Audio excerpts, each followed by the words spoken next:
नारायणं नमस्कृत्य नरं चैव नरोत्तमं देवीं सरस्वतीं व्यासं ततो जयमुदीरये। बोलिए विष्णु भगवान की जय। आप सभी दर्शकों को नमस्कार। आप सुन रहे हैं श्री विष्णु पुराण। विष्णु पुराण में कल आपने प्रथम अध्याय श्रवण किया। प्रथम अंश में यह जो प्रथम अध्याय चल रहा है उसमें सृष्टि के निर्माण की प्रक्रिया चल रही है। जब सूत जी सुना रहे हैं कि किस प्रकार से मैत्रेय जी ने भगवान पाराशर जी से पूछा कि प्रभु यह सृष्टि का निर्माण कैसे हुआ, आरंभ में क्या था क्या नहीं था, तो भगवान पाराशर जी उसका वृतांत बता रहे हैं कि किस प्रकार से इस सृष्टि का निर्माण हुआ।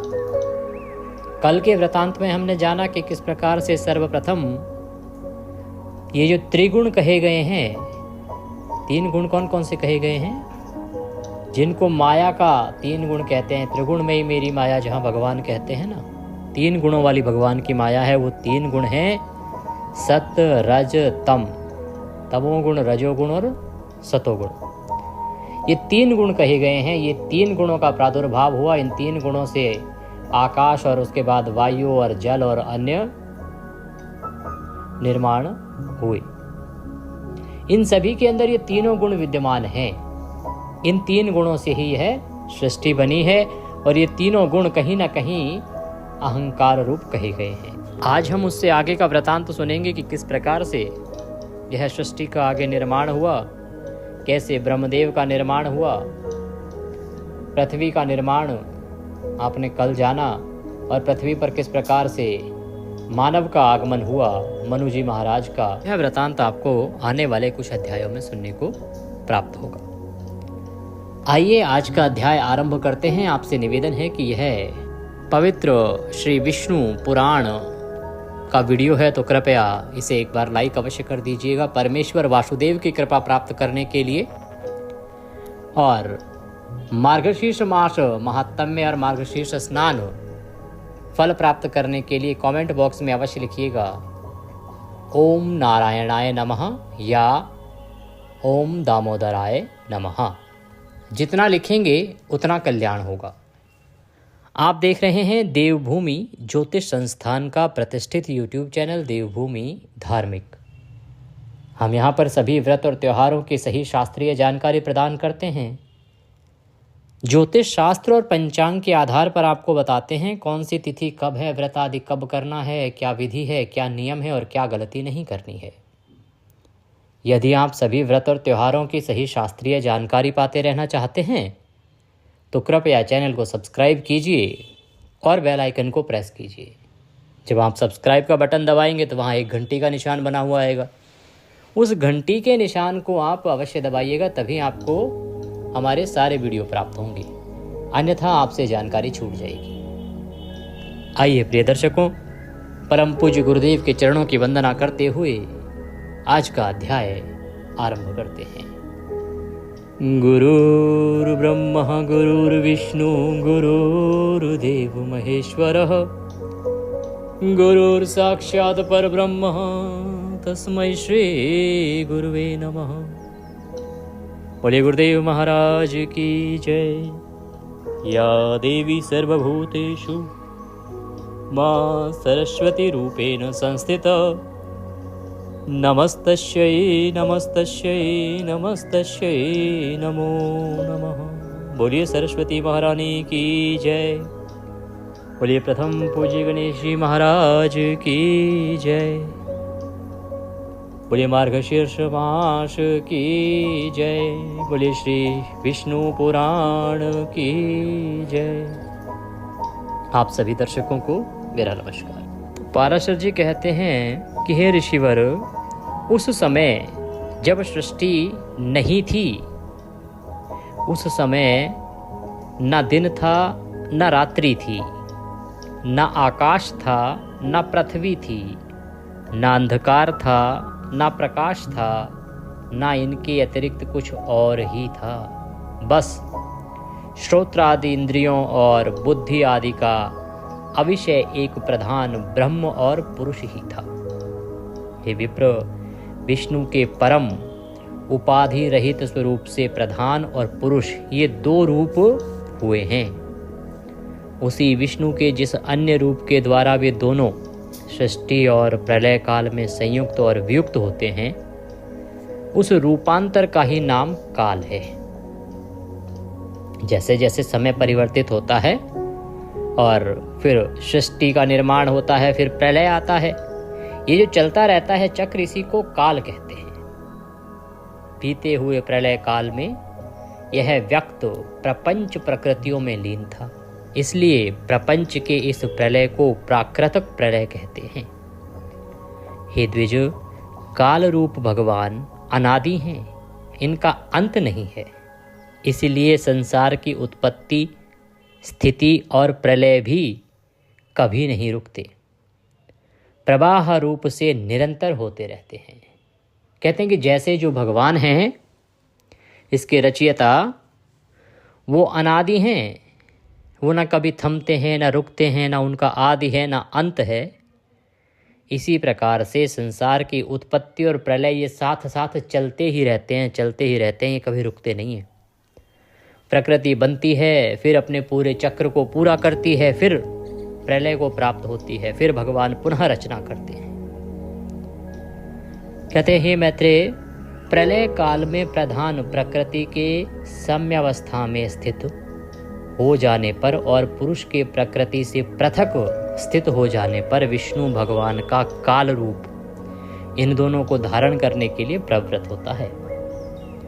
तदंतर उन परब्रह्म परमात्मा विश्वरूप सर्वव्यापी सर्वभूतेश्वर सर्वात्मा परमेश्वर ने अपनी इच्छा से विकारी प्रधान और अविकारी पुरुषों में प्रविष्ट होकर उनको शोभित किया। जिस प्रकार क्रियाशील ना होने पर भी गंध अपनी सन्निधि मात्र से ही मन को शुद्धित कर देती है, उसी प्रकार परमेश्वर अपनी सन्निधि मात्र से ही प्रधान और पुरुष को प्रेरित करते हैं। हे ब्रह्मन, वह पुरुषोत्तम ही इनको शोभित करने वाले हैं और वे ही शुद्ध होते हैं तथा संकोच और विकास युक्त प्रधान रूप से वे भी स्थित हैं। कहते हैं कि हे द्विज, त्वक, चक्षु, नासिका, जिह्वा और स्त्रोत्र, ये पांचों बुद्धि की सहायता से शब्द आदि विषयों को ग्रहण करने वाली 5 इंद्रियां हैं। इन्हें 5 ज्ञान इंद्रियां कहते हैं। कौन कौन सी? त्वक, चक्षु, नासिका, जिह्वा और श्रोत्र, इनको कहते हैं ज्ञान इंद्रियां। और हे मैत्रेय, पायु अर्थात गुदा, उपस्थ अर्थात लिंग, हस्त, पाद और वाक, ये 5 कामनेन्द्रियां हैं। इनके कर्म क्या हैं? मल मूत्र आदि का त्याग, शिल्प करना, गति और वचन बतलाए जाते हैं। आकाश, वायु, तेज, जल और पृथ्वी, आकाश, वायु, तेज, जल और पृथ्वी, ये पांचों भूत उत्तरोत्तर शब्द, स्पर्श आदि 5 गुणों से युक्त हैं। ये 5 भूत हैं, पंचभूत, इन्हीं से तो हमारा शरीर बना है। ये पांचों भूत शांत, घोर और मूढ़ हैं। ये शांत भी हैं, घोर भी हैं, मूढ़ भी हैं, अर्थात सुख, दुख और मोह से युक्त हैं। इनमें सुख भी आता है, दुख भी आता है और मोह भी है, अतः ये विशेष कहलाते हैं। इन भूतों में पृथक पृथक नाना शक्तियां हैं, अर्थात अनेकों शक्तियां हैं, अतः वे परस्पर पूर्णतया मिले बिना संसार की रचना नहीं कर सके। इसलिए एक दूसरे के आश्रय रहने वाले और एक ही संघात की उत्पत्ति के लक्ष्य वाले महत् तत्व से लेकर विशेष पर्यंत प्रकृति के इन सभी विकारों ने पुरुष से अधिष्ठित होने के कारण परस्पर मिलकर सर्वथा एक होकर प्रधान तत्व के अनुग्रह से अंड की उत्पत्ति की। हे महाबुद्धे, जल के बुलबुले के समान क्रमशः भूतों से बड़ा हुआ वह गोलाकार और जल पर स्थित महान अंड ब्रह्म हिरण्यगर्भ रूप विष्णु का अति उत्तम प्राकृत आधार हुआ। उसमें वे अव्यक्त स्वरूप जगतपति विष्णु व्यक्त हिरण्यगर्भ रूप से स्वयं ही विराजमान हुए। उन महात्मा हिरण्यगर्भ का सुमेरु उल्ब अर्थात गर्भ को ढकने वाली जो झिल्ली होती है ना, अन्य पर्वत जरायु जिसे हम गर्भाशय कहते हैं, तथा समुद्र गर्भाशस्थ रस्था। हे विप्र, उस अंड में ही पर्वत और द्वीप आदि के सहित समुद्र ग्रह गण के सहित संपूर्ण लोक तथा देव असुर और मनुष्य आदि विविध प्राणी वर्ग प्रकट हुए। वह अंड पूर्व की अपेक्षा 10-10 गुना अधिक जल, अग्नि, वायु, आकाश और भूत आदि अर्थात तामस अहंकार से आवृत है तथा भूत आदि महत तत्व से घिरा हुआ है। और इन सब के सहित वह महत तत्व भी अव्यक्त प्रधान से आवृत है। इस प्रकार जैसे नारियल के फल का भीतरी बीज बाहर से कितने ही छिलकों से ढका रहता है, वैसे ही यह अंड इन 7 प्राकृत आवरणों से घिरा हुआ है। उसमें स्थित हुए स्वयं विश्वेश्वर भगवान विष्णु ब्रह्मा होकर रजोगुण का आश्रय लेकर इस संसार की रचना में प्रवृत्त होते हैं तथा रचना हो जाने पर सत्वगुण विशिष्ट अतुल पराक्रमी भगवान विष्णु उसका कल्प अंत पर्यंत युग युग में पालन करते हैं। हे मैत्रेय, फिर कल्प का अंत होने पर अति दारुण तमह प्रधान रुद्र रूप धारण कर वे जनार्दन विष्णु ही समस्त भूतों का भक्षण कर लेते हैं। इस प्रकार समस्त भूतों का भक्षण कर संसार को जलमय करके वे परमेश्वर शेष शैया पर शयन करते हैं। जगने पर ब्रह्मा रूप होकर वे फिर जगत की रचना करते हैं। वह एक ही भगवान जनार्दन जगत की सृष्टि, स्थिति और संहार के लिए ब्रह्मा, विष्णु और शिव इन 3 संज्ञाओं को धारण करते हैं। कहते हैं कि वास्तव में केवल एक ही भगवान है, परंतु कार्य के अनुसार वो 3 अलग अलग संज्ञाएं बन जाती हैं, 3 अलग अलग रूप धारण कर लेते हैं। वही भगवान ब्रह्मा है, वही विष्णु है, वही महेश है। कहते हैं वे प्रभु विष्णु ब्रह्मा हो जाते हैं, अर्थात सृष्टा कहते हैं, क्योंकि सृष्टि का निर्माण करते हैं वो। तो सृष्टा होकर अपनी ही सृष्टि करते हैं। पालक विष्णु होकर पाल्य रूप अपना ही पालन करते हैं। और अंत में स्वयं ही संहारक शिव तथा स्वयं ही उपसंहरत लीन होते हैं। पृथ्वी, जल, तेज, वायु और आकाश तथा समस्त इंद्रियां और अंतःकरण आदि जितना जगत है सब पुरुष रूप है। और क्योंकि वह अव्यय विष्णु ही विश्व रूप और सब भूतों के अंतरात्मा हैं, इसलिए ब्रह्मादि प्राणियों में स्थित सर्गादिक भी उन्हीं के उपकारक हैं। अर्थात जिस प्रकार ऋत्विजों द्वारा किया हुआ हवन यजमान का उपकारक होता है, उसी तरह परमात्मा के रचे हुए समस्त प्राणियों द्वारा होने वाली सृष्टि भी उन्हीं की उपकारक है। सर्वस्वरूप श्रेष्ठ वरदायक और वरेण्य भगवान विष्णु ही ब्रह्मा आदि अवस्थाओं द्वारा रचने वाले हैं। वे ही रचे जाते हैं और वे ही पालते हैं। वे ही पालित होते हैं तथा वे ही संहार करते हैं और स्वयं ही संघरत भी होते हैं। कहते हैं कि हे अनघ, मैंने तुमसे अभी जो भगवान विष्णु का काल स्वरूप कहा है ना, काल अर्थात समय, उसी के द्वारा उस ब्रह्मा की और भी जो पृथ्वी, पर्वत, समुद्र आदि चराचर जीव है ना, उनकी आयु का परिमाण किया जाता है काल के द्वारा। कितने काल पुराने हैं। हे मुनिश्रेष्ठ, 15 निमेष को काष्ठ कहते हैं। 30 काष्ठ की एक कला तथा 30 कला का एक मुहूर्त होता है। 30 मुहूर्त का मनुष्य का एक दिन और रात कहा जाता है और उतने ही दिन रात का 2 पक्ष युक्त एक मास होता है। यहाँ पे काल की गणना समझाई जा रही है। कहते हैं जी कि 15 निमेष को काष्ठ कहते हैं और 30 काष्ठ की एक कला और 30 कला का एक मुहूर्त होता है। और 30 मुहूर्त का हमारा एक दिन रात अर्थात 24 घंटे होते हैं। और उतने ही दिन रात के अर्थात 30 दिन रात्रि के 2 पक्ष अर्थात शुक्ल पक्ष और कृष्ण पक्ष, उन दोनों से युक्त एक मास हो गया। और 6 महीनों का एक आयन होता है। आयन क्या होता है? दक्षिणायन और उत्तरायण। जब भगवान सूर्य दक्षिण की ओर जाते हैं दक्षिणायन, और फिर आता है उत्तरायण मकर संक्रांति से। तो ये 2 आयन मिलकर 1 वर्ष होता है। इस प्रकार से काल की गणना होती है। कहते हैं दक्षिणायन देवताओं की रात्रि है और उत्तरायण दिन है। देवताओं के 12,000 वर्षों के सतयुग, त्रेता, द्वापर और कलयुग नामक 4 युग होते हैं। देवताओं के 12,000 वर्ष, और देवताओं का एक वर्ष हमारे कितने दिनों के बराबर है? देवताओं का एक दिन हमारे एक वर्ष के बराबर है। तो देवताओं के जो 12,000 वर्ष हैं उनका सतयुग, त्रेता, द्वापर और कलयुग नामक 4 युग कहे गए हैं। उनका अलग अलग परिमाण है, सो मैं तुम्हें सुनाता हूँ। तो देखिए यहाँ समझिएगा कि जो देवता है ना, उनका 6 महीने का, जब हमारे 6 महीने होते हैं तो उनके वहाँ रात होती है, और फिर 6 महीने जब यहाँ होते हैं तो 6 महीने के बराबर उनका दिन होता है।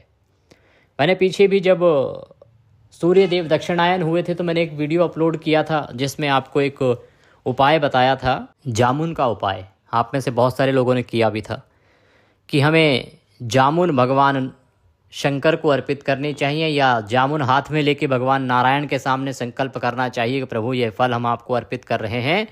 यदि इस दक्षिणायन में हमारी मृत्यु हो जाए तो ये माना जाए कि हमने अपना शरीर प्रभु विष्णु को अर्पित किया है। कारण क्या है, क्यों इस उपाय की आवश्यकता हुई?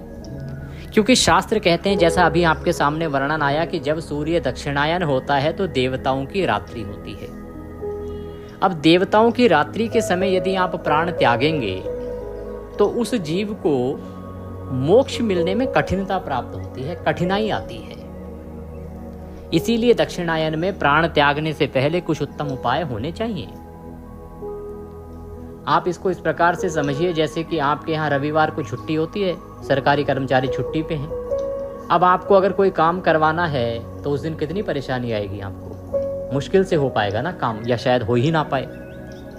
उसी प्रकार से जब दक्षिणायन के समय देवताओं की रात्रि हो रही होती है, देवता सो रहे होते हैं, क्योंकि रात्रि है तो रात्रि में काम होगा नहीं, और जीवात्मा जब यहाँ से प्रस्थान करता है तो उसको बड़ी परेशानियां होती हैं, उसके काम होते नहीं हैं। इसलिए जब सूर्य दक्षिणायन होता है, संक्रांति आती है, तो हमने वह उपाय शास्त्रों में लिखा है कि आप जामुन अर्पित करें भगवान नारायण को, और यह संकल्प करें कि यदि इस दक्षिणायन के दौरान मेरे प्राण निकलते हैं तो ये माना जाए कि मैंने अपने प्राण भगवान विष्णु को अर्पित किए हैं। अब जब आप पहले ही संकल्प कर चुके हैं तो फिर यमराज या यमदूतों की क्या मजाल कि वो आके आपको लेके जाएंगे, फिर तो वैकुंठ से ही पालकी आएगी। इसीलिए दक्षिणायन में सभी को करना चाहिए ये। इससे ऐसा नहीं कि हमारी मृत्यु हो जाएगी। ये शास्त्रों में उपाय बताया है जिससे आपको मुक्ति प्राप्त हो सके, भगवान नारायण का धाम प्राप्त हो सके, दक्षिणायन के दुष्प्रभाव से बचने के लिए। अभी दक्षिणायन चल रहा है, जब मकर राशि में प्रवेश करते हैं सूर्यदेव तो उसको उत्तरायण कहते हैं, और इसीलिए वह तिथि विशेष है। उस तिथि पर बहुत बड़े बड़े कर्म किए जाते हैं। पिछली बार मैंने कुछ चीज़ें बताई थी, आप में से बहुत सारी माताओं बहनों ने किया होगा उसको, क्योंकि वो वीडियो हमारा 2 मिलियन क्रॉस किया था व्यूज़ में। आप लोगों ने बहुत पसंद किया था, क्योंकि हम जो शास्त्र पढ़ते हैं, जो पुराण पढ़ते हैं, वहाँ से जो उत्तम जानकारी हमें प्राप्त होती है उसको हम अलग से वीडियो बना के आपके लिए अपलोड करते हैं। जैसे आज अगर आपने हमारा सुबह का ये मार्गशीर्ष महात्म्य में सुना होगा तो आपने देखा होगा कि आज के अध्याय में वो वर्णन आया है जो मैंने 10 दिन पहले वीडियो अपलोड कर दिया था। वह वर्णन आज के अध्याय में आया है भगवान नारायण के द्वारा।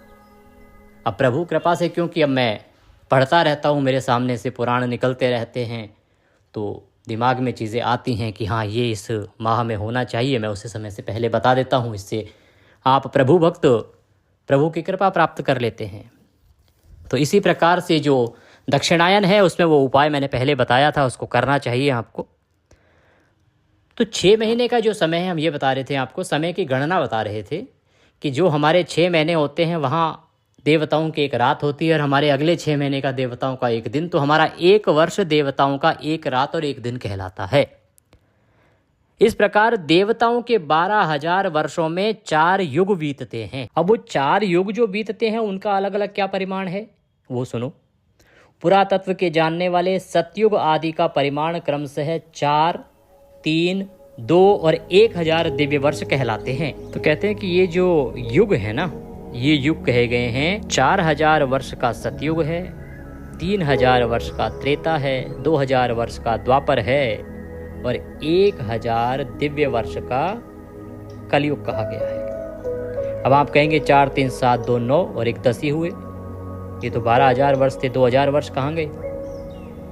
संध्या का अलग से गणना की गई है। प्रत्येक युग के पूर्व उतने ही 100 वर्ष की संध्या बताई गई है और युग के पीछे उतने ही परिमाण वाले संध्यांश होते हैं। सुबह की संध्या और शाम की संध्या का जो समय है वो इन 4 युगों में लगभग 2000 वर्ष का होता है।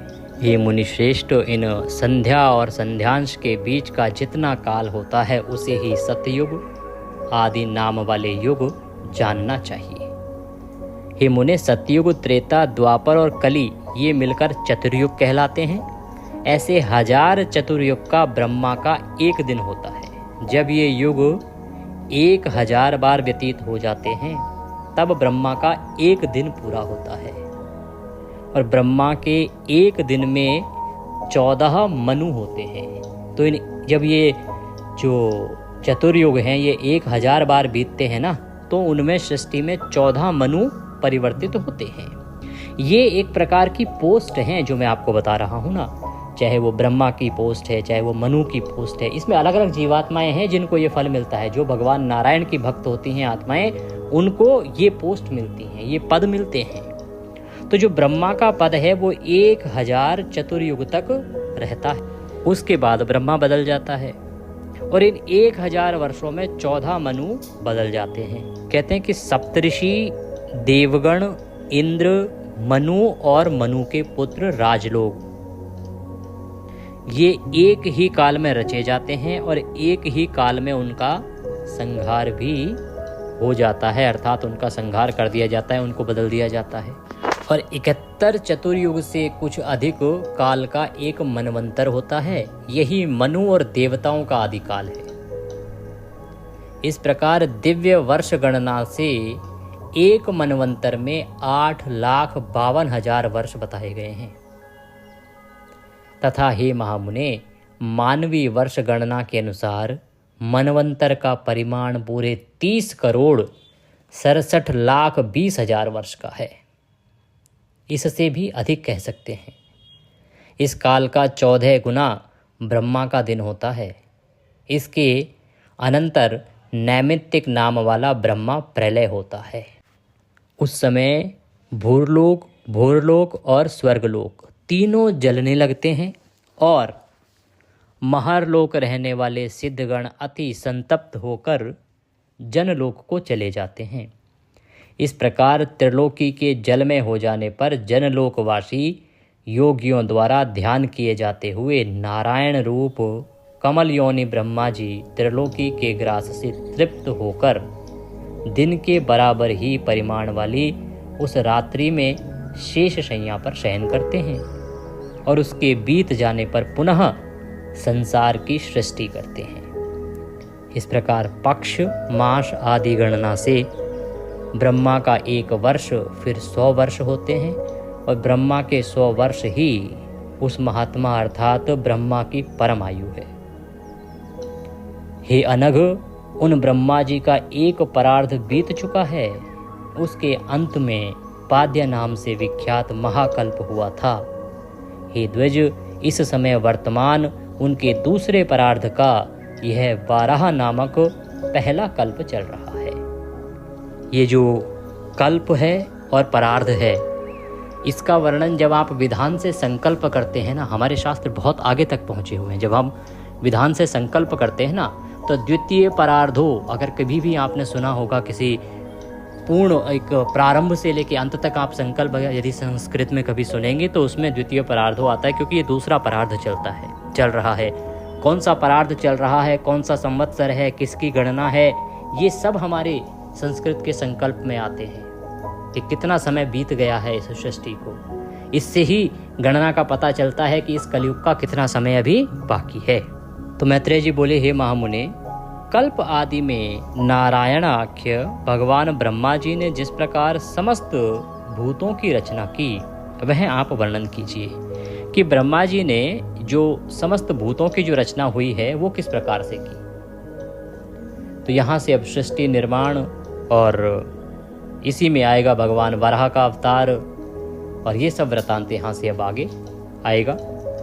पाराशर जी बोले कि प्रजापतियों के स्वामी नारायण स्वरूप भगवान ब्रह्मा जी ने जिस प्रकार प्रजा की सृष्टि की थी वह मुझसे सुनो। पिछले कल्प का अंत होने पर रात्रि में सोकर उठने पर सत्व गुण के अद्रेक से युक्त भगवान ब्रह्मा जी ने संपूर्ण लोकों को शून्य में देखा। वे भगवान नारायण पर हैं, अचिंत्य हैं, ब्रह्मा शिव आदि ईश्वरों के भी ईश्वर हैं, ब्रह्म स्वरूप हैं, अनादि हैं और सबकी उत्पत्ति के स्थान हैं। उन ब्रह्म स्वरूप श्री नारायण देव के विषय में जो इस जगत की उत्पत्ति लय के स्थान हैं, कहते हैं कि नर से उत्पन्न होने के कारण जल को नार कहते हैं। वह नार जल ही उनका प्रथम आयन अर्थात निवास स्थान है, इसलिए भगवान को नारायण कहते हैं। भगवान को नारायण क्यों कहते हैं? भगवान पुरुषोत्तम से उत्पन्न होने के कारण उनको नार कहते हैं, जल को जो है नार कहते हैं। और क्योंकि जल ही उनका प्रथम आयन है। आयन किसे कहते हैं? निवास स्थान को। तो इसीलिए नारायण कहते हैं, अर्थात जिसका निवास स्थान जल है, जिसका निवास स्थान जल है वह नारायण कहलाता है। संपूर्ण जगत जल में हो रहा था, इसीलिए प्रजापति ब्रह्मा जी ने अनुमान से पृथ्वी को जल के भीतर जान उसे बाहर निकालने की इच्छा से एक दूसरा शरीर धारण किया। अब ब्रह्मा जी की रात्रि से सुबह हुई, उन्होंने देखा कि हर तरफ पानी ही पानी है, त्रिलोकी तो सब समाप्त हो चुकी है। अब उन्होंने देखा कि पृथ्वी भी दिखाई नहीं दे रही है, तो उन्होंने समझा कि पृथ्वी जो है वो जल के भीतर है। अतः पृथ्वी को जल के भीतर जान के उन्होंने उसको बाहर निकालने की इच्छा से एक दूसरा शरीर धारण किया। उन्होंने पूर्व कल्प के आदि में जैसे मत्स्य कूर्म आदि रूप धारण किए थे, वैसे ही इस वाराह कल्प के आरंभ में वेद यज्ञ में वाराह शरीर ग्रहण किया। जैसे बाकी कल्प में कभी मत्स्य रूप धारण किया, कभी कूर्म रूप धारण किया। अब क्योंकि ये वराह कल्प है, अभी नाम आया ना कि इस कल्प का नाम क्या है? वराह। तो वराह कल्प में उन्होंने भगवान वराह का रूप धारण किया पृथ्वी को बाहर लाने के लिए, और भगवान वराह का शरीर ग्रहण किया और संपूर्ण जगत की स्थिति में तत्पर हो सबके अंतरात्मा और अविचल रूप वे परमात्मा प्रजापति ब्रह्मा जी, जो पृथ्वी को धारण करने वाले और अपने ही आश्रय से स्थित हैं, जनलोक स्थित सनकादि सिद्धेश्वरों से स्तुति किए जाते हुए जल में प्रविष्ट हो गए। तो उन्होंने वराह रूप धारण किया और पृथ्वी को निकालने के लिए जल में प्रवेश किया। जैसे ही जल में प्रवेश किया, नीचे की ओर गए, तब उन्हें पाताल लोक में आए देख देवी वसुंधरा अति भक्ति विनम्र हो उनकी स्तुति करने लगी। देवी वसुंधरा कौन? पृथ्वी। पृथ्वी देवी ने देखा कि अहो भगवान आए हैं मुझे लेने के लिए, मुझे बचाने के लिए इस जल से। तो देवी पृथ्वी जो है उनकी स्तुति करने लगी, बोली हे शंख चक्र गदा पद्य धारण करने वाले कमल नयन, हे भगवान आपको नमस्कार है। आज आप इस पाताल से मेरा उद्धार कीजिए। पूर्व काल में आप से ही मैं उत्पन्न हुई थी। हे जनार्दन, पहले भी आप ही ने मेरा उद्धार किया था। और हे प्रभु, मेरे तथा आकाश आदि अन्य सब भूतों के भी आप ही उपादान कारण हैं। हे परमात्मा स्वरूप, आपको नमस्कार है। हे पुरुषात्मन, आपको नमस्कार है। हे प्रधान कारण और व्यक्त रूप, आपको नमस्कार है। हे काल स्वरूप, आपको बारंबार नमस्कार है। हे प्रभु, जगत की सृष्टि आदि के लिए ब्रह्मा विष्णु और रुद्र रूप धारण करने वाले आप ही संपूर्ण भूतों की उत्पत्ति पालन और नाश करने वाले हैं। और जगत के एकाण्व रूप अर्थात जलमय हो जाने पर हे गोविंद, सबको भक्षण कर अंत में आप ही मनीषी जनों द्वारा चिंतित होते हुए जल में शयन करते हैं। हे प्रभु, आपका जो पर तत्व है उसे तो कोई नहीं जानता, अतः आपका जो रूप अवतारों में प्रकट होता है उसी को देवगण पूजते हैं। आप पर ब्रह्म की ही आराधना करके मुमुक्षु जन मुक्त होते हैं। भला वासुदेव की आराधना किए बिना कौन मोक्ष प्राप्त कर सकता है? मन से जो कुछ ग्रहण किया जाता है, चक्षु आदि इंद्रियों से जो कुछ ग्रहण करने योग्य है, पर बुद्धि द्वारा जो कुछ विचारणीय है, वह सब आप ही का रूप है। हे प्रभु, मैं आप ही का रूप हूँ, आप ही के आश्रित हूँ और आप ही के द्वारा रची गई हूँ तथा आप ही की शरण में हूँ, इसलिए लोक में मुझे माधवी भी कहते हैं। हे संपूर्ण ज्ञान में, हे स्थूल में, हे अव्यय, आपकी जय हो। हे अनंत, हे अव्यक्त, हे व्यक्त में प्रभु, आपकी जय हो। इस प्रकार से देवी बारंबार भगवान की स्तुति कर रही हैं, उनको नमस्कार कर रही हैं। तो पृथ्वी द्वारा इस प्रकार स्तुति किए जाने पर सामेश्वर ही जिनकी ध्वनि है, उन भगवान धरणीधर ने घर घर शब्द से गर्जना की। फिर विकसित कमल के समान नेत्रों वाले उन महावराह ने अपनी दाढ़ों से पृथ्वी को उठा लिया और वे कमल दल के समान श्याम तथा नीलाचल के सदृश विशाल काय भगवान रसातल से बाहर निकले। निकलते समय उनके मुख के श्वास से उछलते हुए जल ने जनलोक में रहने वाले महातेजस्वी और निष्पाप सनंदादि मुनीश्वरों को भिगो दिया। जल बड़ा शब्द करता हुआ उनके खुरों से विदीर्ण हुआ, रसातल में नीचे की ओर जाने लगा और जनलोक में रहने वाले सिद्धगण उनके श्वास वायु से विक्षिप्त होकर इधर उधर भागने लगे। जिनकी कुक्षी जल में भीगी हुई है, वे महावराह जिस समय अपने वेदमय शरीर को कपाते हुए पृथ्वी को लेकर बाहर निकले, उस समय उनकी रोमावली में स्थित मुनिजन स्तुति करने लगे। उन निशंक और उन्नत दृष्टि वाले धराधर भगवान की जनलोक में रहने वाले सनंदादि योगीश्वरों ने प्रसन्न चित्त से अति नम्रता पूर्वक सिर झुकाकर इस प्रकार स्तुति की। हे ब्रह्मादि ईश्वरों के भी परम ईश्वर, हे केशव, हे शंख गदाधर, हे खड़ग चक्रधारी प्रभु, आपकी जय हो। आप ही संसार की उत्पत्ति, स्थिति और नाश के कारण हैं। आप ही ईश्वर हैं जिसे परम पद कहते हैं, वह भी आपसे अतिरिक्त और कुछ नहीं है। हे यूप रूपी दाढ़ों वाले प्रभु, आप ही यज्ञ पुरुष हैं। आपके चरणों में चारों वेद हैं, दांतों में यज्ञ है, मुख में चित्तियाँ हैं और हुताशन यज्ञाग्नि आपकी जिह्वा है तथा कुशाएं रोमावली हैं। हे महात्मन, रात और दिन आपके नेत्र हैं तथा सबका आधारभूत परब्रह्म आपका सिर है। हे देव, वैष्णव आदि समस्त सूक्त आपके रोमगुच्छ हैं और समग्र हवि आपके प्राण हैं। हे प्रभु, आपकी दाढ़ों पर रखा हुआ यह संपूर्ण भूमंडल ऐसा प्रतीत होता है मानो कमल वन को रौंदते हुए गजराज के दांतों से कोई कीचड़ में सना हुआ कमल का पत्ता लगा हो। हे अनुपम प्रभावशाली प्रभु, पृथ्वी और आकाश के बीच में जितना अंतर है वह आपके शरीर से ही व्याप्त है। हे विश्व को व्याप्त करने वाले, हे विश्व को व्याप्त करने में समर्थ तेज युक्त भगवान, आप विश्व का कल्याण कीजिए। इस प्रकार से सब स्तुति कर रहे हैं भगवान की। इस प्रकार स्तुति किए जाने पर पृथ्वी को धारण करने वाले परमात्मा वराह जी ने उसे शीघ्र ही उठाकर अपार जल के ऊपर स्थापित कर दिया। तो पृथ्वी कहाँ? जल के ऊपर स्थित है। नीचे जल है और जल के ऊपर स्थित है। किसने स्थित किया? भगवान वराह ने। इस कल्प में, क्योंकि प्रथम कल्प जो है जिसका नाम ही वराह कल्प है, जिसमें हम चल रहे हैं, और इस कल्प में पृथ्वी को निकाल के लाने वाले भगवान वराह हैं। कच्छप अवतार जो हुआ है वो उससे पुराना है, उससे पूर्व वाले कल्प का है वो। श्री पाराशर जी कहते हैं कि उस जल समूह के ऊपर वह एक बहुत बड़ी नौका के समान स्थित है। ये जो पृथ्वी है, ये समझ लो कि जल के ऊपर एक बहुत बड़ी नाव हो, और बहुत विस्तृत आकार होने के कारण उसमें वो डूबती नहीं है। फिर उन अनादि परमेश्वर ने पृथ्वी को समतल कर उस पर जहाँ तहाँ पर्वतों को विभाग करके स्थापित कर दिया। सत्य संकल्प भगवान ने अपने अमोघ प्रभाव से पूर्व कल्प के अंत में दग्ध हुए समस्त पर्वतों को पृथ्वी तल पर यथास्थान रच दिया। तो उससे पहले के कल्प में पृथ्वी पर जहाँ जहाँ पर्वत आदि थे वो सब नष्ट हो गए थे।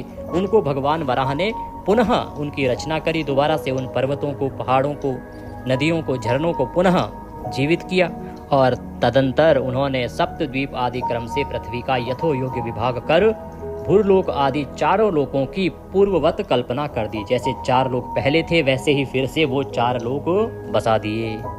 फिर उन भगवान हरि ने रजोगुण से युक्त हो चतुर्मुखधारी ब्रह्मा रूप धारण करके सृष्टि की रचना की।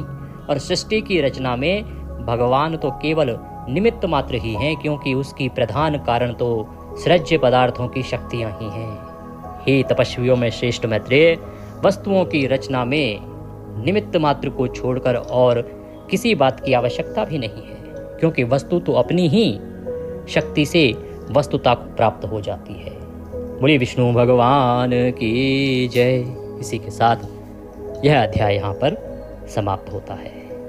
कल हम इससे आगे का अध्याय सुनेंगे, जिसमें अब भगवान मनु का निर्माण होगा। पृथ्वी क्योंकि अब आ चुकी है, तो जो चतुर्वर्ण व्यवस्था है उसका संक्षिप्त वर्णन आएगा। फिर मरीचि आदि जो प्रजापतिगण हैं, तामसिक सर्ग हैं, उनका वर्णन आएगा, तथा शत्रुपा जो स्वयंभू मनु हैं और शत्रुपा जिनसे ये सृष्टि बनी है, उनका वर्णन आएगा। और स्वयंभू मनु तथा शत्रुपा से ही तो ये सृष्टि उत्पन्न हुई है। तो फिर सृष्टि का प्रादुर्भाव हुआ, सृष्टि आगे बढ़ी, दुर्वासा जी आएंगे, सप्तऋषि आएंगे, सप्तऋषियों के वृतांत आएंगे, इंद्र के द्वारा किया जाने वाला छल आएगा, फिर नाना प्रकार की जो कथाएं आपने पहले सुनी होंगी उन सब का वर्णन आएगा। तो आपसे निवेदन यही है कि इस कथा को जितना हो सके लोगों के साथ शेयर कीजिए, इस वीडियो को शेयर कीजिए, जिससे कि अधिक से अधिक लोग लाभ ले सकें और जान सकें कि कैसे सृष्टि का निर्माण हुआ। और इसको सुनने से न केवल सृष्टि का निर्माण जान पाएंगे, वरन इससे जो अनंत पुण्य की प्राप्ति होती है, जब आप इसका श्रवण करते हैं तो इससे भगवान नारायण की कृपा प्राप्त होती है। जब आप भगवान के किसी भी चरित्र को लोगों तक पहुंचाते हैं तो उससे नारायण प्रसन्न होते हैं और आपका कल्याण करते हैं। इसीलिए इस वीडियो को अधिक से अधिक लोगों तक पहुंचाएं। कुछ कहना चाहते हैं, पूछना चाहते हैं, कमेंट बॉक्स में लिख के पूछ सकते हैं। दक्षिणा स्वरूप यदि कुछ भी भेजना चाहते हैं तो स्क्रीन पर नंबर आ रहा है 900 से, उस पर भेज सकते हैं, या जो साथ में QR कोड भी आ रहा होगा स्क्रीन पर, उस QR कोड को स्कैन करके सीधे हमारे बैंक खाते में भी भेज सकते हैं। भगवान वासुदेव सब पर कृपा करें। हरे कृष्ण।